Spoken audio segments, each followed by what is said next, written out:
Hi, welcome back to Module 4 of Straight Line Persuasion. Now, this particular module here is absolutely crucial in your ability to persuade and influence people. See, here's the deal. At the heart of influence is your ability not just to sell someone an idea, but on something much more powerful, which is your vision of the future. At the heart of everything, people are never going to, do business with you or buy into your goals that you might have. What they will do, though, is they'll literally give their right arm sometimes to be part of your vision for the future. See, all human beings are thirsty for a vision, but very few people actually have a compelling one.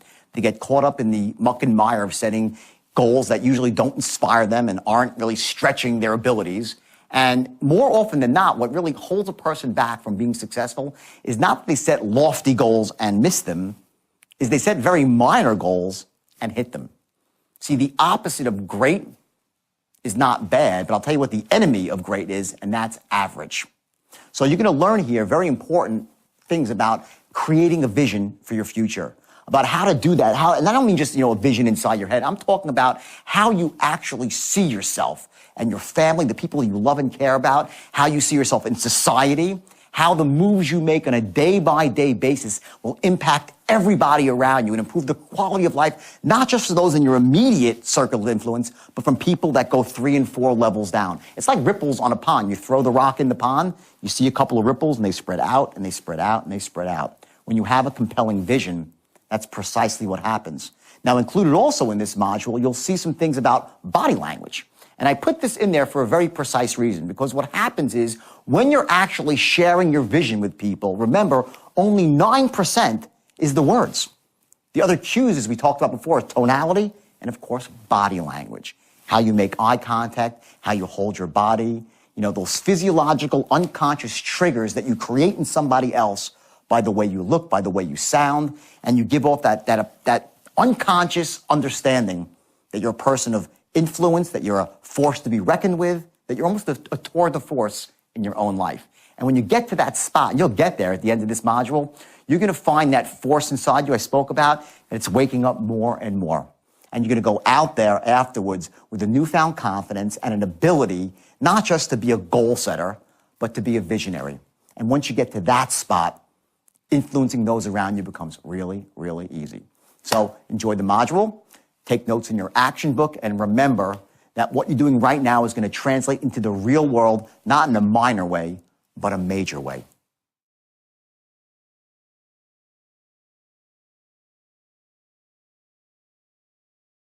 James Cameron. You all know who he is, right? Avatar, right? When he was interviewed, he made a statement, and he said that, my way of success is that I set really, really lofty goals. So if I fall a bit short, I'm still doing okay. Makes sense, right? But here's the thing. James Cameron is not a goal setter, so to speak. He's a visionary. There's a huge difference. The biggest difference I see with people that really succeed in life are the ones that have something that beyond the goal. It's their vision for the future. There's an entirely different level of commitment when you're a visionary. So when you're a visionary and you can get excited about something and really get your thoughts out across to somebody else, how much do you think he had to raise to get Avatar done? First, he put in about $200 million of his own money. $200 million of his own money. Then he had to go out and raise like $900 million more. You can't raise money like that. I don't care if you're James Cameron or anybody, unless, A, you are creating a vision for somebody. It can't just be like, I want you to invest in Avatar because it's going to be a great movie. There's a different level above that where you describe the way things look, what they're going to make people feel like, what it's going to sound like, an entirely new world. He created a new world. That's how you raise money for something, by being a visionary. People will never buy into your goals. You understand what I'm saying here? If you want to get ahead in life, you're going to need other people to want to come along for the ride, to want to buy into your vision with their time or their money. Their time or their money or both. People don't buy into goals. Your goals are your own. You can't sell someone else on your goals. But everybody is thirsty for a vision. people will buy into your vision because they don't have their own. Most people do not have a vision. They go around, and we were taught because this great tape came out in like 1959 called The Strangest Secret by a man named Earl Nightingale, and it was powerful. Anyone here listen to The Strangest Secret? I suggest you do. It's very old, and a lot of it's outdated because what's happened is the language, we're going to get into language a bit later when we go to language patterns. The language has lost its power. What The Strangest Secret really talks about is setting goals, and that you are what you think about. You become what you think about. And by setting a goal, you're essentially activating your conscious mind to focus on a certain outcome. Because of that, you will take actions to move in the direction of that outcome. Does that make sense? Yes or yes? Okay, so what happens is you set your goals and you move towards them, right? The problem is that 40 years ago, it's almost 50 years ago now, we become a society where the word goal is like a buzzword for failure. I'm goal-oriented. What the hell does that mean? Everybody and their grandma has a goal, and they're mostly full of crap. Goals are discarded. I set a goal, I discard it. I set a goal, I discard it. I'm going to tell you to set goals, but what I want you to do, what I implore you to do, is you have to have something on top of your goal, which is your vision for the future. And that goes far beyond what your goals are. You're going to have goals that are stepping stones along the way. That's all your goals are. Your vision is where you live. It's what you must have. The least powerful word, the most disempowering word in the English language is this. This is the word of losers. You ready for it? I'm going to give it to you. It is the stupidest word in the entire English language. You want to know what the word is? Very simple. Should. It's the dumbest, most ridiculous, most disempowering word in your vocabulary. Tell me what you should do. What should you do? It's a word, well, I really should do this. I really should. It's crap.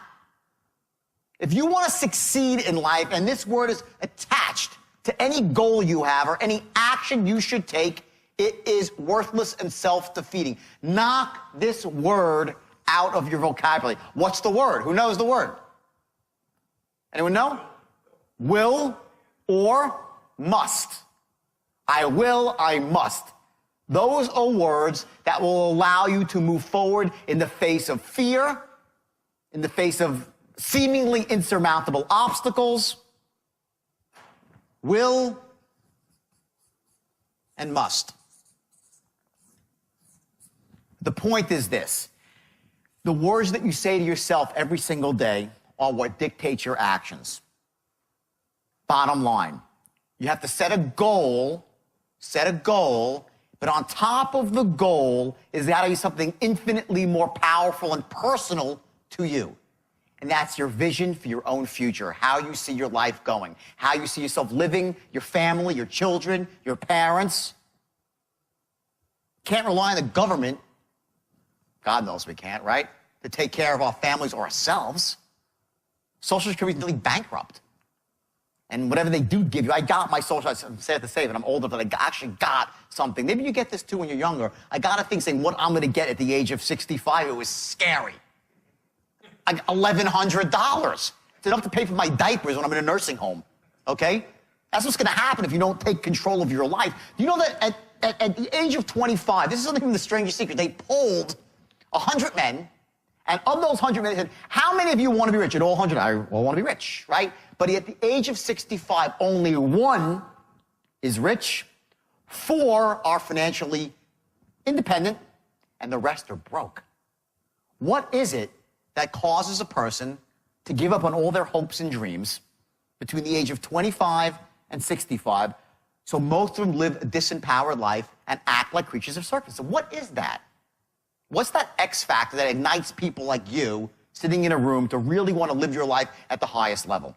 I'll tell you what it is. It's not the goals you set. See, Earl Nightingale said it was goals, and back then it was true, because back then the word goals meant something different than it means today. Right now, goals are buzzwords for failure. You set a goal, didn't work. My goal is to lose weight, didn't lose weight. Next goal, my goal is to lose more weight, next goal. My goal is to get in shape, next. We don't take them seriously. a vision that relates to you, your family, how you see yourself from the outside. That's called dissociated. Write that down. Dissociated. How you see yourself in your own mind when you make a picture in your own mind. That's your vision of how you see yourself living. And then you step into that vision and you associate in, A-S-S, associate, to give yourself the feeling, let the feeling wash over you about how you see yourself in the future. That sits on top of your goal. This is your star on top of your goals. Your goals are here, beneath your vision. They're stopping points along the way. Sometimes you're going to hit them, sometimes you're not. The mistake people make when they set goals is they invest their happiness in the outcome. They set a goal, say, I got to get to $150,000 in commission this year, and I'm going to work my ass off until I do. And until then, I'm not going to allow myself to feel happy. That's a recipe for disaster and a recipe for failure. You set a goal and you detach yourself from the outcome. It doesn't matter whether you achieve a goal or don't achieve a goal. Of course, you want to. Your goal for the goal is to achieve the goal, right? But your happiness is not dependent on the outcome. Or else you're going to sit there and say, I'll be happy when I get there. How many people have set a goal, achieved it, and said, is that all there is? I have. I know lots of people have. If your whole outcome in your mind is dependent on achieving the goal, you're going to live a very, very empty, unhappy life, waiting for these little blips in time when you actually hit a goal, and you're like, all right, the goal's now, what do I do now? What's next? Okay, I can get the boat, got the boat, what do I do now? I need a bigger boat. My problem when I was 25 years old is I really didn't have any meaning to what I was doing, the meaning of it all, my why. I didn't really know my why. Okay, I was making money hand over fist, rolling in it, so I said, well, the first thing I did was what? I made $650,000 in one stock trade. The first thing I did was not buy a house. I bought a white Ferrari Testarossa. Why? Because Don Johnson was driving one in Miami Vice. I had to have it. The next thing I did, I went out to the West Coast and I checked into the Regent Beverly Wilshire Hotel. Why? Richard Gere did it in Pretty Woman, the presidential suite. It was the best. And I'll tell you the third thing I did, okay, which really screwed me over. I modeled myself from TV and the movies. There was one guy, this belief, and those are beliefs, by the way, that were installed in me since I was that big about what is success. Success is a white Ferrari Testarossa. Success means being able to go out to the West Coast with a hot-looking blonde and check into the presidential suite. Success means whatever we think it is. We're all different, okay? But the one belief that screwed me up the most, that really, it destroyed me. I would sue the bastard if I could. There's one guy who really installed the belief in me that screwed me. You know who it was? Bingo. Gordon Gekko. Greed is good. That's what he told me. And I was 23 years old. I looked up at the big screen, and this guy was sitting there saying, greed is good, greed cuts through, greed bullshit. Greed is not good. Greed is destructive. Greed doesn't cut through and clarify anything. It's ambition that's good. It's passion that cuts through and clarifies. Hard work.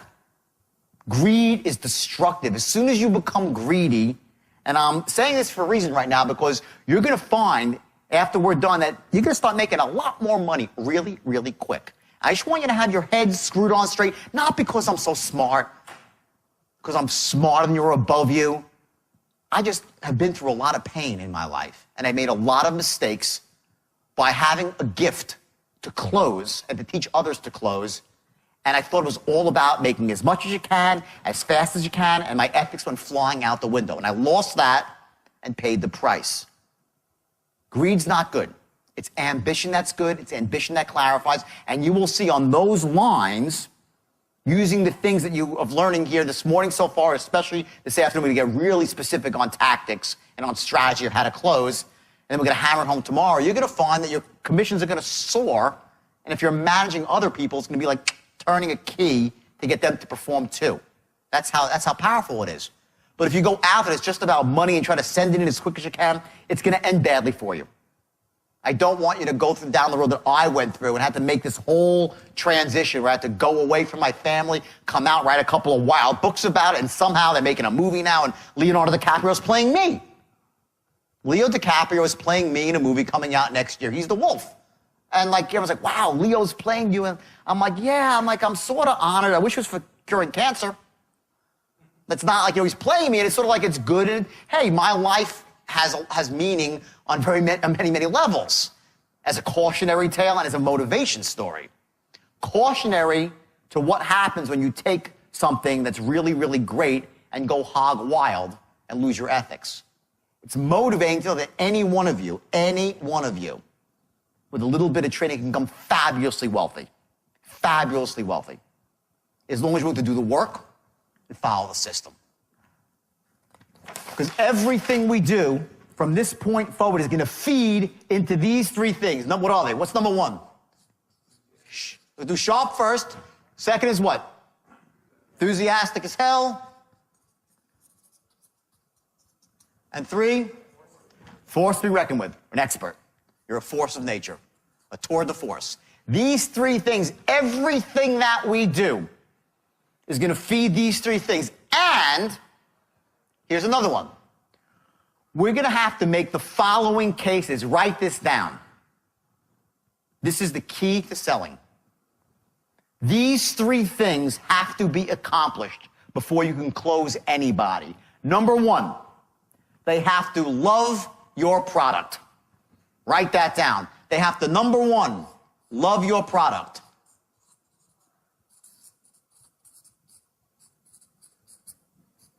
I can't write. I can't physically write English. It's the weirdest thing. I can type English really, really well. Okay, I can't write. Love your product. Number two, they have to trust you. Trust you.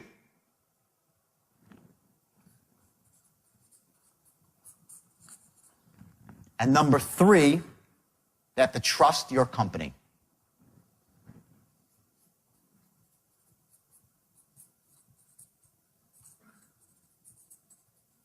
These three things, when they're not, if any one of them is missing, people will not buy. Think about it for a second.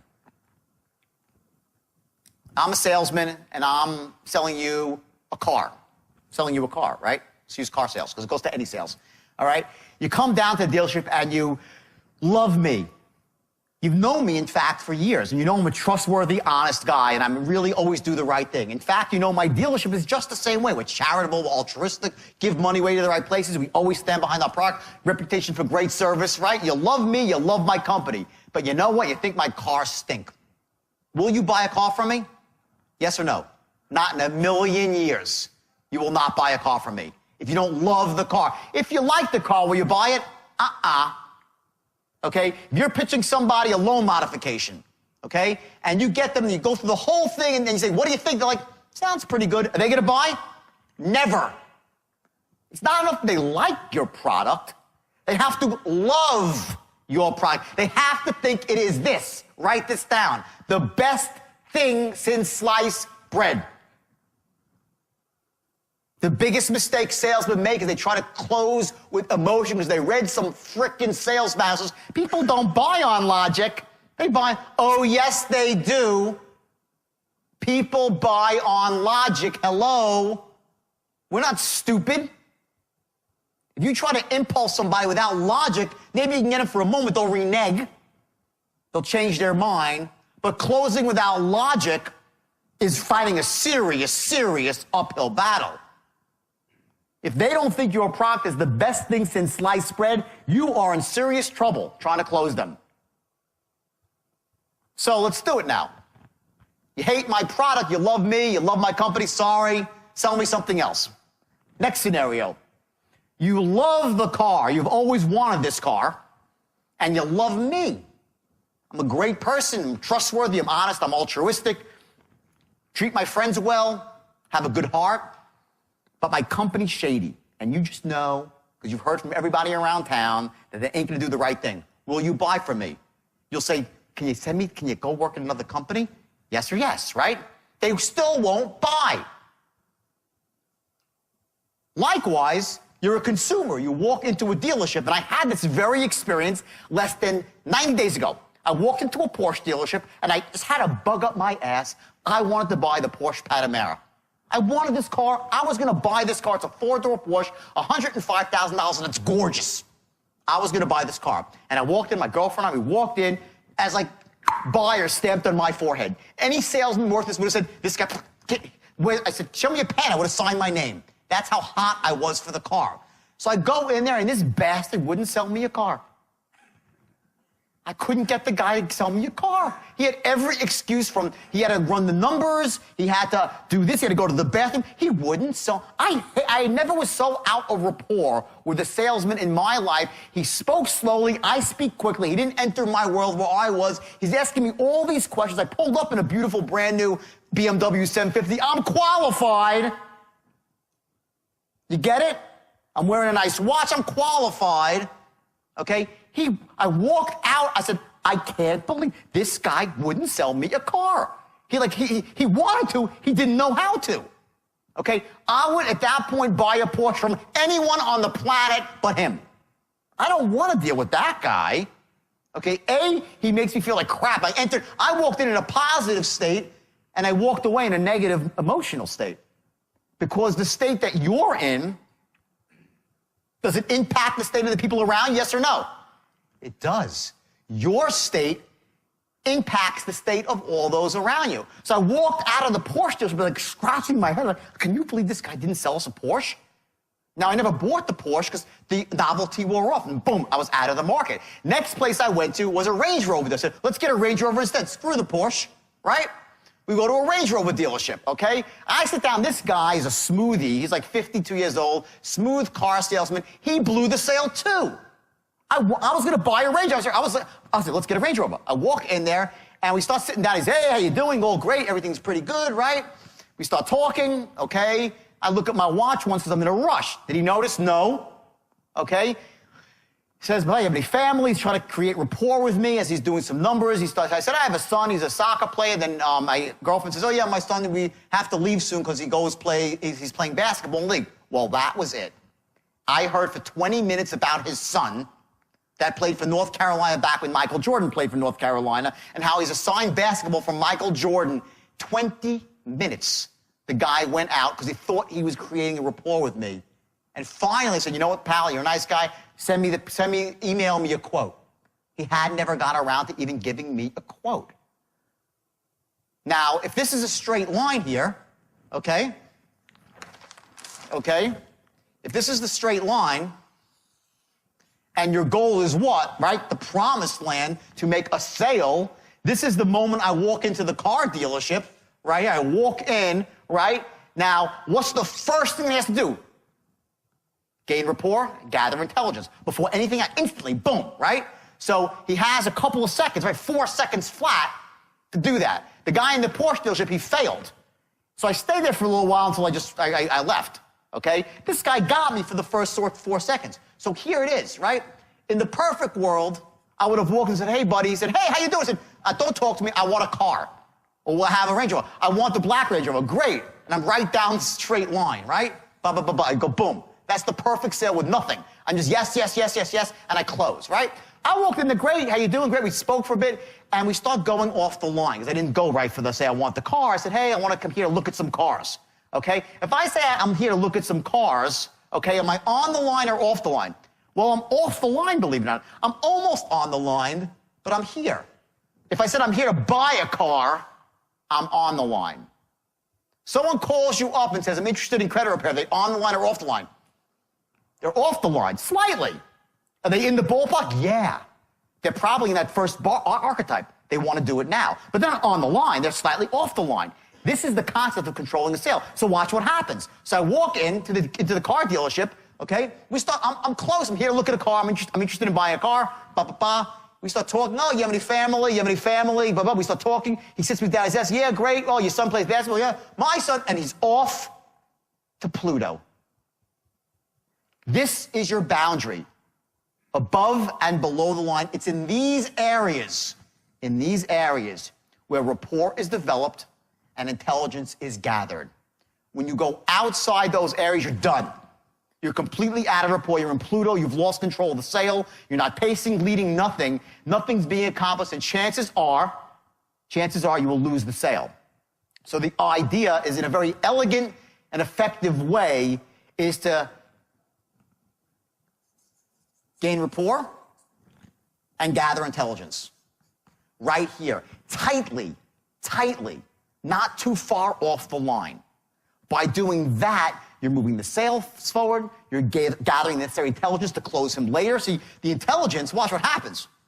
The intelligence that you gather here, you're going to use in the back half of the sale to start narrowing down what it really is that's holding him back, and using his needs to make an airtight logical case, write this down, and make an airtight emotional case, both. Airtight logical case, airtight emotional case, as to why he should be buying when? Now. It's not enough that he should buy now.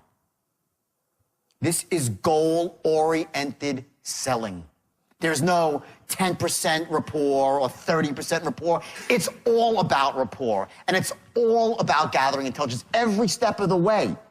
Every word is deliberate. Every tonal pattern you run is deliberate to elicit a certain emotion, and each one brings them along the line. And if at any point along the line you realize that A, they can't afford it, so to buy it would put them in a bad position, you stop and don't force the sale. You don't force the sale if they should not buy. Because what will happen is when you get into rapport with these people and you run a couple of language patterns, they'll say yes and do it, and they won't even know why.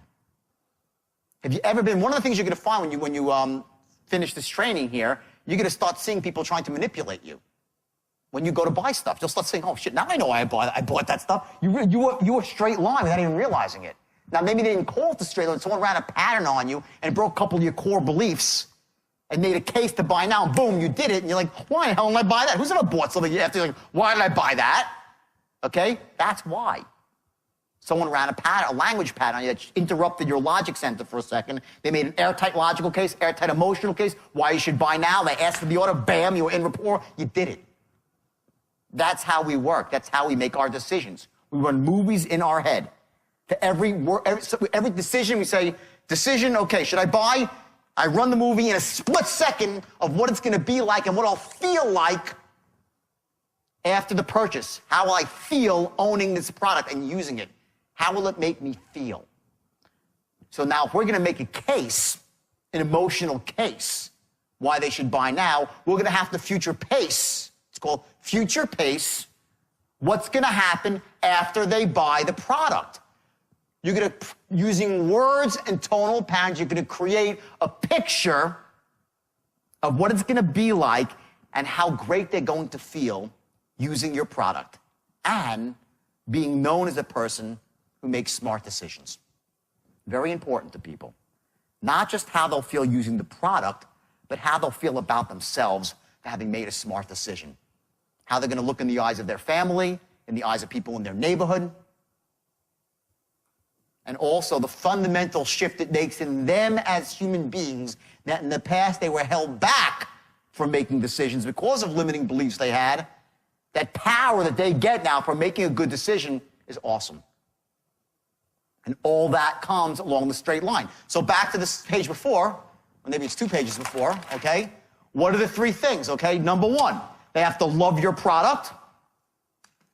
Logical case. This is the logical case. They must love your product. It's the best thing out there. Will they buy it? No. They love it. 2, they must trust you. And in trust comes a couple other things. They must like you. They must trust you. And also, extremely important, they must know that you what? Care. Now, how do you say it? I really care? You can't say that. But you can imply it with your tone. And it's so powerful that you'll be such tight rapport, they'll be hanging on your every word. That's the level you have to get to close everyone who's closable. I heard a story today. Someone told me, yeah, I hired this woman for my company, and she went out and she broke all the records in the first 2 weeks and we thought she was live. You know what? Did we taped her? No, she's just great. I'm like, well, how good does she sound? She sounds awesome. Oh, no, duh. She sounds awesome. Why do you think they're all buying from her? She sounds... I didn't say she is awesome. There's a difference. I didn't say she is awesome. What I said is she what? She sounds awesome. There's a difference. Sounds often, her tone, how the words flow out of her mouth like elegant pearls. They come out of her mouth. I went down to Wall Street. I was the sharpest salesman I had seen. I was 22 and I knew I had a talent to sell. I owned a meat company. I went door to door selling meat and seafood. Knocking on doors, made a fortune. When I was 22, built a company with 26 trucks on the road. 26 trucks. I came up with an early version of the straight line and was training people that were almost like crack addicts. They were like the worst, the bottom of the barrel, and they became master closers because crack addicts can sell really well when you get them motivated. The problem is when they crash, they disappear with the meat. Now, I was a young kid. I didn't know what I was doing. I thought I was making a fortune. I went out and bought myself a beautiful Porsche. I thought I had it made. I thought I was a millionaire. I was out of business like that. Like overnight, like all of a sudden, where'd the money go? Yeah, anyone who's in business knows this early experience. When you first go into business, I know Michael knows it very well. Okay, you make all these mistakes, so you think you don't realize about cash flow and receivables, and you grow on credit, and you make all these mistakes that new business owners make. I made them all. I was out of business. So I heard about some guy who was making like $1 million a year as a stockbroker, and he was not that sharp. I was like, wait a second. If this guy can make $1 million, I can make $100 million. Well, I was right. And I went down to Wall Street, and the first day I walked into a Wall Street boardroom, boom, I was blown away. The mighty roar of the boardroom, I was just absolutely blown away. And they sat me next to a guy named Mark Hanna. And the guy was so smooth. His voice was as smooth as silk. And I learned something that instant I sat down next to him. I heard him pitch on the phone, and it didn't matter what he said. He was ripping people's eyeballs out, which I do not suggest you do. He was ripping their eyeballs out. And this was a big firm. It was hard selling, hard. It was basically, you know, I was notorious for saying either they buy or they die. I'm not proud of that I said that. And unfortunately, it was on the front page of Forbes magazine. So that wasn't good for my image, okay? But I did say that in a moment of insanity. You know, either they buy or they die. Rip their throats out. Not good stuff.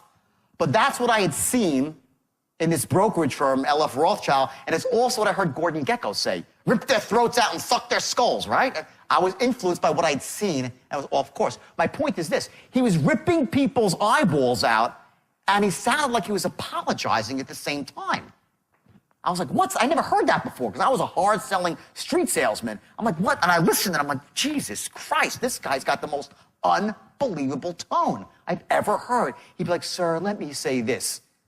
And I'm like, I'm like, wow. He'd say, sir, I want to be an asset. He has like way of really, and he'd say, you know, pick up 10,000. And the people were like, okay, Mark, like, I want to be an asset to you and your family. His tonality had this sort of like this velvety smoothness that he'd be like apologizing you for asking for your money. You're sending it in, you love the guy, and he lost everyone millions. Okay? And I was like, Jesus, I said, there really is something to this tonality. And I added tonality to my arsenal. I never really had focused in on it before. I had focused in more on structure. And I added tonality to the mix of it all. Later on, I opened up my own company. About 1.5 years later, after the market crashed, shortly thereafter, and I had an opportunity to open up my own firm, and I did it. And in the beginning, I didn't really have the straight line. I didn't have the straight line. But I knew all this stuff, and it was kind of in my own brain floating around, but without a system. See, it comes down to a system, okay? And without a system, you can never rise to the highest level. You need a system. I had all this great information, all the stuff I'm teaching you about, you know, loving the product, I knew all that. I knew about tonality too. I knew about limiting buying lists. I even knew that. I had it all there, but it wasn't a system. So what happens is when you don't have a system, I could teach someone, and if they have talent, they take to it. But since it's not a system, if I teach you when it's not a natural, they can't take to it. You get it? It's hard to teach somebody when it's not a turnkey system. I want everyone for 1 second, this is a very powerful exercise. I want you right now to think, okay, close your eyes for a second. Everyone close your eyes.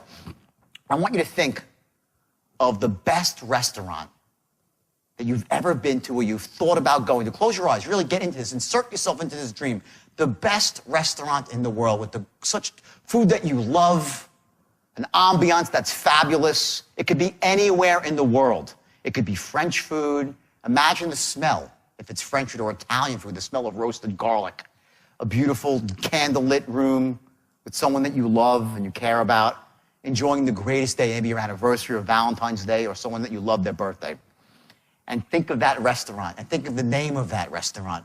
And I want you to think about the sign, on a sign. Put the name of that restaurant on a sign. And now open your eyes. Raise your hand if you thought of McDonald's. No, not a soul thought of McDonald's, right? One guy in the back, there's my man, thought of McDonald's, okay. Okay, McDonald's is the most successful restaurant in the world. The food stinks compared to what you're thinking about, like Le Cirque. It's good fast food. The ambiance, it's clean, but is it beautiful? No. Why did no one think of McDonald's? Why are they the most successful? Because their system for running the restaurant is so simple that a 16-year-old kid can do it. A 16-year-old kid can run a McDonald's, and it's mostly 16-year-olds that run it. When you have a turnkey system that's so effective and so foolproof that anyone can step into it with a little bit of training, take to it, that's a winner. When I turned the straight line philosophy, it was called the straight line method in the beginning, I turned it into a system. Everybody, and I mean everybody, succeeded. Men, women, even people with accents. Oh, that's the one tough thing to overcome. If somebody has a thick accent, very difficult, especially on the phone. But that aside, anyone could succeed with it. And I had people that were 17 years old. I had one kid I told you was 18, making, his biggest year, he made $7 million. $7 million. I think he got a GED from high school. And he was working in a pool. He was a great pool player. He worked in a pool. He was hustling people playing pool. I had a kid named Bobby Koch who worked for me. He's an Irish kid. He had a big, beefy head, this kid. Big, giant eyeballs, right? And this kid was as dumb as a box of rocks. He was really, I'm telling you, he had an IQ just north of Forrest Gump on 3 hits of acid. That was Bobby Koch, okay? Bobby Koch came to me with all the desire in the world. All the desire in the world. His New York accent was so thick, it was like sludge coming off the words. Bobby Koch had never read the Wall Street Journal in his life, and if he tried to read it, he wouldn't know what it meant. He just wanted to be rich, and he believed in me, and he believed in the place he was working, which was Stratton in the early days, when you could walk in and you were like, oh my God, the wealth was dripping off the walls. So Bobby sat down behind a desk, one of the first 25 people that was in the firm, and I trained him like we're doing here every day. Just imagine this every day for 2 years. With tonality and structure. You have to learn the looping of the straight line. Just imagine all that for years. Bobby was one of the only people that didn't take to the system. It took him 3-4 months. He was barely getting by. Now, barely getting by was making $150,000 a year at my company. You were considered a piker. 150, you're a piker. No one respect you. But he struggled and he struggled. He went out, finally, and he got speech lessons. I sent him for speech lessons to a guy named Sam Schwat, who was teaching actors how to do dialects, famous speech therapist. And Bobby went out and got speech lessons. He taught himself how to speak correctly. He read the Wall Street Journal every day. And guess what? By year one, at the end, he was making $1 million a year. Bobby Koch became an average year, making $1.3 million to $1.4 million with a vicious coke habit, vicious alcohol habit, a gambling addiction, all the vices. But because the system was so powerful, it didn't matter what, he could roll into work all screwed up and he still soared. Okay? That's the power of the system. Now, to take it forward, many years later, my firm closed down. And guys like Bobby Koch, they made $1 million, they spent $1.1 million. That was their nature, to spend big and live big, to live the life. He was broke. Well, what do you think happened to Bobby Koch? He became rich again like that because he had the skill set and he had a system that worked. He went out into venture capital and started raising money and became wealthy, started doing deals, made a fortune. He went into, he was selling artwork for a while, an art a thing online or something he was doing. Made a fortune. On and on and on and on. It's the skill set that carries the day.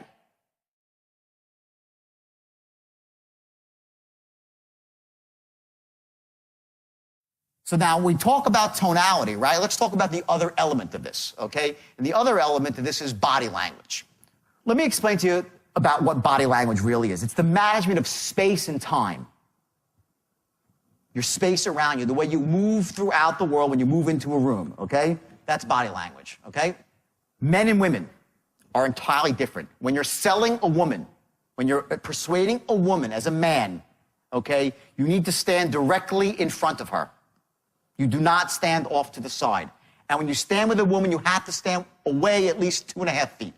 Write this down. This is crucial. If you invade a woman's space, woman, am I right? If someone invades your bubble, are they out of the thing? 2 seconds, they're out, right? They're all laughing. They know. Okay, I see men, I used to call them space invaders. Who knows a space invader? You have a friend, everyone knows, like, you hate the guy, he's usually a spitter too. And you're like, right? You know? But the worst thing is a space invader. He comes up, he's in your bubble, okay? When you're selling a woman, okay, you stay 2.5 feet back and directly in front, not off to the side, because she thinks she wants to see your hands, a woman. This is true. This has been tested clinically. This is not, I'm not making this up. I promise you. It's true. For men, okay, a man on a man, you never stand directly in front of a man and face a man. You stand off to the side. Do not confront a man head on. It's adversarial. Okay, if you're trying to persuade a man, okay, you stand off at an angle. Men always meet at angles. Okay? It's uncomfortable for a man to be face-to-face with another man. Okay? Number 3, for men, okay, things like pinky rings. Very bad. It's been proven that if a salesman puts on a pinky ring, the level drops of closes drops dramatically. Goatees. If they're really well trimmed, they can be okay, but goatees can be a problem. Facial hair. Just letting you know, if you have one, okay? Got one right there. He sells on the phone, right? I'm just telling you, sometimes goatee, if you're face-to-face, can be perceived as adversarial in some way, okay? Whatever, okay? Next, handshakes. Making a handshake. The way you shake someone's hand says an awful lot about who you are. Okay, there's lots of different types of handshakes. Number 1, you have your basic handshake, right, which is a neutral handshake, right? You shake the same waist level, same pressure as them, right? That's your cooperator's handshake. That's your best handshake. Do not do the old, nice to glean, the guys like that. People do not like that handshake. They will not buy from people that shake their hand that way. They're intimidated. They're intimidated, okay? That's an aggressive handshake. Conversely, you have the passive handshake, which is like this. You ever see this one? You go to shake someone's hand, right? Believe it or not, that's the ultimate power handshake. When someone is doing that to you, they're showing you they're trying to show you they're in power over you. Believe it or not, a wimpy handshake is from a man who gives you a wimpy handshake is showing you that they're in power over you. I was shocked when I heard this. I did research. I didn't believe it. And I actually found 5 sources. It said the wimpy handshake is the power handshake. Okay? So don't go out there trying to be all passive out there with somebody. Think if you shake their hand, they'll think you're non-aggressive and non-threatening. You shake the cooperator's handshake. Okay? Dressing for success. Okay? This is something I mentioned earlier. I went to a seminar with someone who I thought was a wackadoodle, this guy. Okay? But he's also brilliant. Some wacky people are really smart. I'm wacky, right? And I learned a couple of things there that really I found to be helpful when I train other salesmen. And what he called it was wrapping your package. And I hated this phrase, wrap your package. Stop it, wrap your package. But he meant wrap your package. It means dress your best, okay? It's called wrapping your package. Certain colors. Right now, I am not dressed to close because I'm not trying to close you. This is a training exercise. I'm here to train you. I'm comfortable. I'm casual. I have short sleeves on, okay? In fact, I'm going to take it off. I wore short sleeves because to me it's about comfortability, okay? If I was trying to sell you something, okay, stand up. This man, stand up. Seriously. He went to the same seminar. This is how you dress to close. Suit, slight pink color, all matching. That's a closer's outfit. Now, I know we're not here to close. I want you to understand. Thanks a lot. Thanks. I want you to understand that when you dress that way, what are you doing? What do you say? What did you address here? Let's go backwards for a second. When someone wears a suit like that, what is he saying? Authority figure. How you dress creates a level of whether you're here or here. I don't like wearing suits. I just don't. I'm a jeans and sneakers kind of guy. But I know this. When I get up on a stage to close a lot of people, or if I'm going face-to-face to influence somebody, I'm going to wear a suit, blue, dark color, black, not flashy, gray with pinstripe, not a mob pinstripe suit, solid color, white, pink, solid color tie, clean, handkerchief to the highest level. You don't have to be that guy if it's not congruent with who you are. Don't do it. I'm just telling you, I want you to give you every bit of tools for your arsenal of what really, this stuff works. I hate to say it because I don't like it, but it works. And, I have two philosophies. Would you want to look foolish sometime and be rich, or look cool and be poor? I choose rich, right? You say words the way they should be said with tonality, even if it feels a bit goofy to you, because you make money like that. As long as it's not anathema to your existence, okay? You need to be congruent with who you are as a human being. I'm not saying that, because if you're not that, it won't work. You'll come off as disingenuous and it won't work. But to a point, you got to find out what represents the best you and dress that way. You dress for success. It's a very simple rule. You dress for success. Don't dress for failure. It doesn't take that long to put yourself together in the morning. It really doesn't. And I'm not that, so I throw stuff on my body. I'm not a great dresser. I'm just not. Okay? But when I'm going to close to work, I dress appropriately. Now, there are some people, and this man who I trained with was one of them. He said, I disagree. I'm just giving you both. I want to give you both sides of the coin so you know. He's like, I dress like that in a suit and tie every second of the day, even when I'm not working. He stays in character his entire life, and he's a character, all right. He stays in character, okay? When he's out for dinner with his wife, he's got his suit and hanky on. Now, I can't be that person, but there are people that say when you do that and you're in character, you feel better about yourself, you feel like more of an authority figure, and because of that, you act on it, and you make more money. Food for thought. Wrapping your package. What I suggest you do, especially if you sell face-to-face, okay, you got to find out the dress code that works for you. Don't look like a slob. If you have a pinky ring, take it off. Take it off. Pinky rings have been shown to drop closing rates by 50%. 50%. Distrust. Now, if you own a gambling hall, maybe you wear a pinky ring, right? But not if you're selling cars. Okay, we spoke about discursive awareness. That's what the management is, angles with women and men. Okay, another thing, eye contact. 72% of the time you must make direct eye contact with somebody in person. Less than 72% of the time, it drops off. Your trust, they don't trust you. When you make eye contact, okay, you're developing trust, you're an authority figure, and you're sharp. Matching and mirroring is what we spoke about. This is body language.